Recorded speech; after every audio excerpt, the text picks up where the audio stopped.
Cette semaine, l'art autochtone est à l'honneur à la place des festivals. Nous visitons une nouvelle exposition qui propose une approche tactile des œuvres. Aussi, en actualité, les élections se font sentir à Montréal et nous vous proposons des idées de sorties gratuites. Bienvenue à Montréal!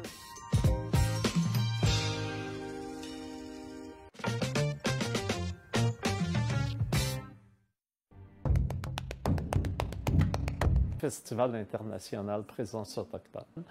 Une édition un peu spéciale, bien sûr, parce que d'un côté, on peut, c'est la bonne nouvelle, être sur les places publiques. Et la place des festivals sera habillée avec notre grand tipi, avec les animaux mythiques dans les fontaines. Pour nous, c'est tout l'esprit des grands espaces autochtones du territoire qui renaît, qui est visible et qui est perceptible quand on met le pied sur la place des festivals. Nos différentes activités qui sont évidemment nombreuses, puisqu'on a un festival multidisciplinaire. Donc, on a une soixantaine de films en compétition de haut niveau, dois-je le dire. Lo que pasa es que yo vengo buscando mis orígenes y quiero conocer a mi mamá.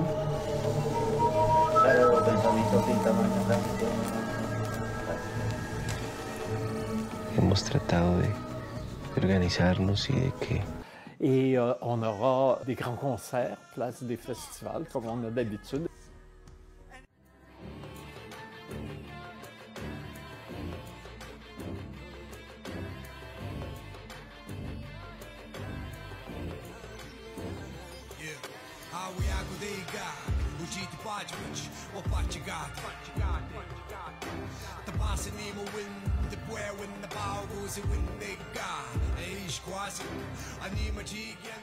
Samian a commencé sa carrière à Présence autochtone et là, 15 ans plus tard, il arrive avec une nouvelle production, avec la langue Anishinaabe portée comme un étendard, avec sa colère, mais avec l'espoir aussi. Très fière cette année, Véronique Hébert, qui est une dramaturge atikamekw, va créer donc une pièce, mais ça va être un théâtre expérimental autour d'un texte qui est une véritable ode dialoguée du lien au territoire de Nitaskinan, qui est le territoire atikamekw. Ça va être une édition aussi où on va avoir des choses qu'on n'a pas d'habitude. Alors, ça vaut la peine d'aller sur le site web, de réserver sa place, parce que c'est bien ce qu'il faut faire, et de venir soit sur la place des festivals, soit au cinéma du musée, soit au campus 1000. Le Festival international Présence autochtone se tiendra jusqu'au 11 août. Pour avoir tous les détails de la programmation, rendez-vous sur leur site web ou encore suivez-les sur leur page Facebook.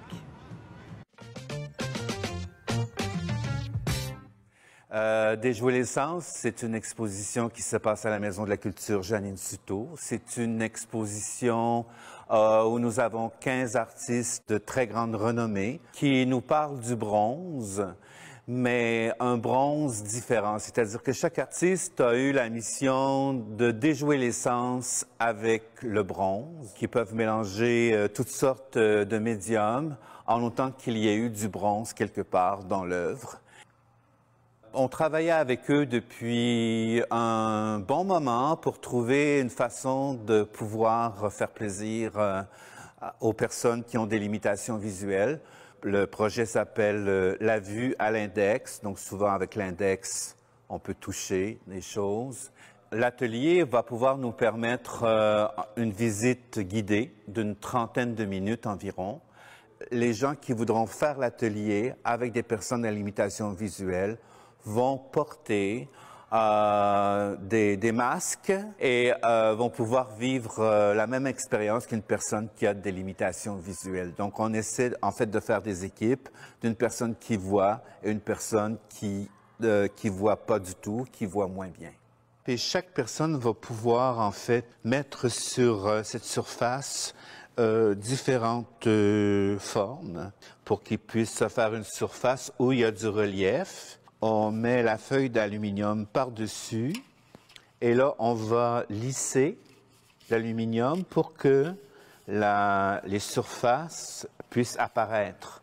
Donc, c'est ça qu'on appelle le métal repoussé et ils vont pouvoir l'exposer après.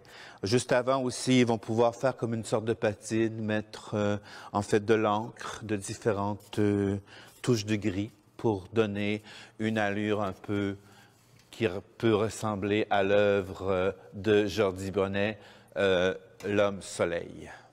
L'atelier et la visite guidée Déjouer les sens, la vue à l'index d'une durée totale d'environ 2 heures, sont offerts à tous les samedis jusqu'au 28 août. Réservez vos places auprès de la Maison de la Culture Janine Souto. Les élections municipales prévues à l'automne prochain se font déjà sentir alors que les différents partis présentent leurs prochains candidats. Les deux principaux partis, Projet Montréal et Ensemble Montréal, préparent leur équipe de candidats. Denis Coderre reprend les rênes d'Ensemble Montréal alors qu'ils sont en pleine tournée estivale dans les 19 arrondissements de la ville. Des fidèles au parti, comme le maire de Saint-Léonard, Michel Bissonnet, feront campagne pour un nouveau mandat, alors que de nouveaux ajouts importants se font avec, entre autres, l'arrivée de l'ancien directeur général du Mouvement national des Québécoises et Québécois et conseiller dans le milieu syndical, Gilles Grondin. Ça bouge également du côté de Projet Montréal alors que des départs ont eu lieu au cours des derniers mois.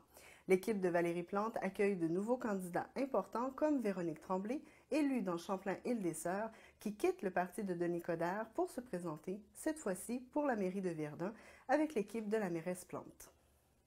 Dans le contexte de la pandémie, afin d'assurer des élections en toute sécurité, les jours de scrutin sont rallongés. Il y aura 2 jours par anticipation le 30 et 31 octobre, ainsi que 2 jours de vote le 6 et le 7 novembre prochains.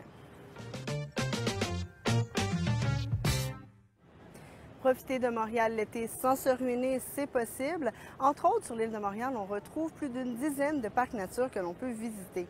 Pas besoin de sortir de l'île pour profiter de la nature. On retrouve à Montréal plus d'une dizaine de parcs nature.